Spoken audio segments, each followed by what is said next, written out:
Rand Paul is going after him. He wants to get him, and Dr. Fauci says that's exactly why I'm not going to answer any of your questions. He's invoking the fifth today, as is his right. I must tell you, though, it is certainly frustrating that the American people can't get any answers as to whether or not Fauci lied to us or not. It's upsetting. We all went through this together, right? We all suffered, and we know people who suffered during the years of COVID. But Dr. Fauci is not going to answer any questions, any critical questions from Rand Paul or any other senators on that particular panel. Now, Rand Paul laid him out today. Fauci knew COVID came from a Chinese lab. That is pretty much the thinking that he knew it came from the lab, but concocted a story about the wet market around the corner. Directed officials to delete incriminating emails. We know that's true. Knew masks weren't effective. Lied under oath. Declared, I am the science. Rand Paul has been trying to get him for years. He hauled him in today, but the best laid plans of Rand Paul are not going to get him. Dr. Fauci invoking the fifth. Go ahead and roll bite one. Although it pains me to do so, because of the respect I have for the legislative branch of government and my decades-long record of cooperating with Congress, under the advice of my attorneys, I will invoke my right under the Fifth Amendment of the Constitution to refrain from answering your questions. Thank you. Said, I know you, Rand Paul. You don't like me from the get-go. You're trying to lay a trap, concoct a perjury case against me. Cut two. Cut two. Given Senator Paul's obvious obsession with calling for my prosecution, his repeated slanderous comments about me, and recently his publicly releasing my unredacted personal diary aimed at embarrassing and intimidating me, the only conclusion I can reach is that the sole reason he is calling me before this committee is to get me to say something, anything, that could vindicate his repeated public pledges that I end up, in his words, quote, behind bars, unquote. Okay, a lot to unpack here. Fauci got a Joe Biden pardon. However, Rand Paul says that pardon doesn't apply to anything after a certain date.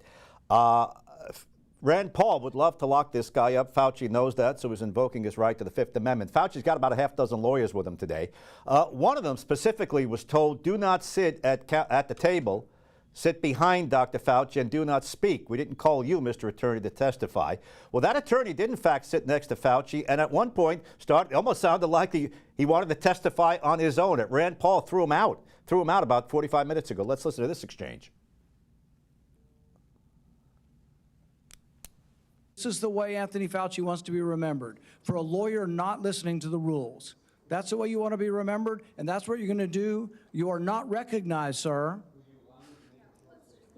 Security, please remove him from the room.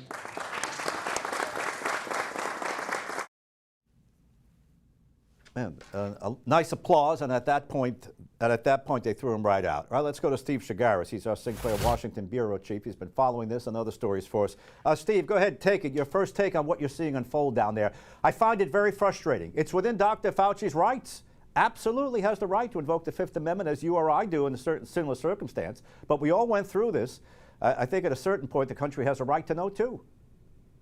Yeah, I thought it was a little odd only because of the diary entries that came out in the last couple of days. You'd think he'd want to answer some of those questions about what was in there and some of the inconsistencies that Republicans were pointing out.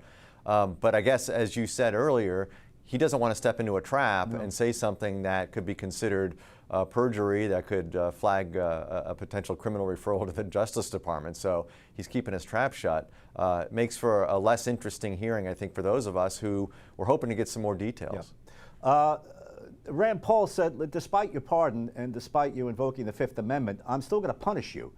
He almost said that that doesn't apply here before Congress. You are instructed not to obstruct a congressional investigation. Any teeth to that? It almost sounds like Rand Paul is going to try to get a second bite of the apple with him.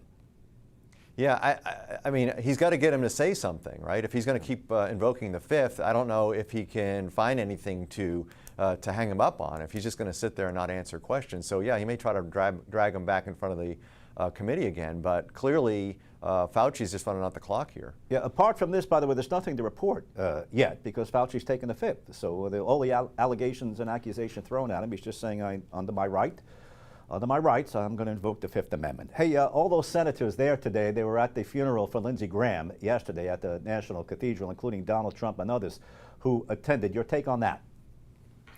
It was fascinating to see who gathered. I mean, the most interesting thing to me was that Bibi Netanyahu, the Israeli prime minister, and the president of Ukraine, Volodymyr Zelensky, showed up. Two really close, I mean, I guess you could say Graham held them in high regard and was a staunch supporter of both at a time when we're dealing with the Middle East, as the U.S. is dealing with the Middle East, and dealing with Russia-Ukraine. To see them all in the same room, I mean, we were talking before the funeral, what kind of security situation they're going to have at the National Cathedral to have three world leaders, Trump, Zelensky, and Netanyahu, all in the same place. And let me tell you, I know somebody who works for Sinclair, who lives across the street. He said he's never seen the cathedral locked down as early and as wide of a lockdown as it was before yesterday. Yeah, it's a big place. You know, at one point, I think the National Cathedral, if memory serves me right, was supposed to be a shrine, our version of a British cathedral. We're going to entomb all the presidents there. I think Woodrow Wilson was the only one who took them up on it. It's a fascinating place to go to if you have an opportunity to visit it.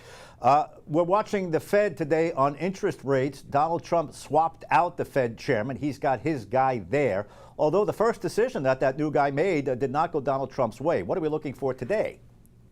Well, there's uncertainty, right? Because the economy, the indicators in the economy are all over the place, right? Unemployment's down, but inflation's up. So I think what's going to wind up happening is they're probably going to punt. They're probably not going to raise or lower interest rates this time around, which again won't make Trump happy. He put this guy in, Kevin Warsh, because he assumed that he was going to come in and lower interest rates. Well, a couple of things. One, it's not up to just Warsh himself. There's a whole board of governors that vote on this stuff. And secondly, again, the numbers are all over the place. So until you start seeing inflation numbers go down to a level where the Fed governors, not just Warsh, but the governors, are comfortable with lowering interest rates, I think we're going to be in this weird position of either interest rates staying flat or even potentially, if inflation goes up, maybe they raise interest rates the next time around. We don't know, but it's just a lot of uncertainty. Yeah, finally, is the flap over the White House Correspondents Association dinner over? Has the clutching of the pearls stopped? Back and forth on both sides? Yeah, that was the weekend story, right? So I think everybody got out of their system over the weekend. There was a lot of chatter about what Trump said and his jokes. Some said they fell flat. Some said they were too insulting. But yeah, I think that's blown over until next year's dinner. Did you go? Do you go to those? I did not go. No, they actually had to make it smaller this time around because they moved it to a different venue after the shooting the first time around. So people who went to the first one this year, some of them weren't able to go to this last one. Until next time. All right, Steve Chaggaris, our Washington bureau chief for Sinclair, joining us periodically. Thanks, Steve. Thanks.